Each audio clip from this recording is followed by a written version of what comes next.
18 سال گزر گئے، اللہ کا پاک پیغمبر ایوب علیہ السلام بیمار ہے، مال چھن گیا، اولاد ساری فوت ہو گئی، سارے لوگ چھوڑ گئے، آپ تنہا ہیں، لیکن وفادار بیوی، ایک لمحے کے لیے بھی اس نے آپ کی خدمت میں کمی نہیں کی۔ تو ایوب علیہ السلام کا واقعہ جہاں آپ کو صبر دلاتا ہے، وہاں عورتوں کو خاوند کی خدمت کی بھی ترغیب دیتا ہے کہ یہ نہیں کہ خاوند جب مال لوٹا رہا ہو،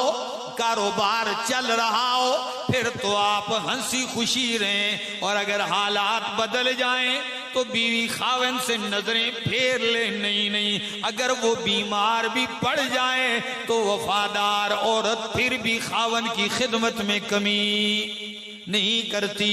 یہ بیوی لگی ہوئی ہے، جب خاوند اتنا بیمار ہو کہ چلنے پھرنے کے بھی لائق نہ ہو، یہ سہارا دے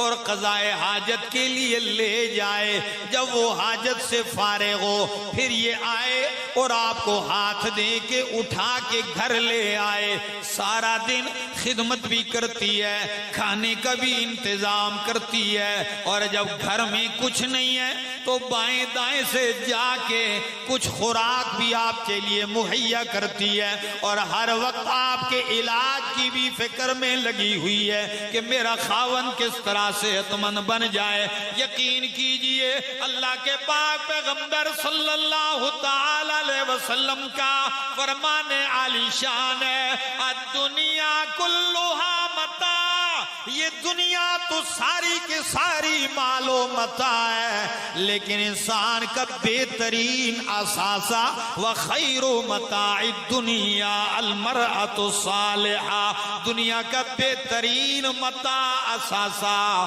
سرمایہ نیک اور صالح بیوی ہے۔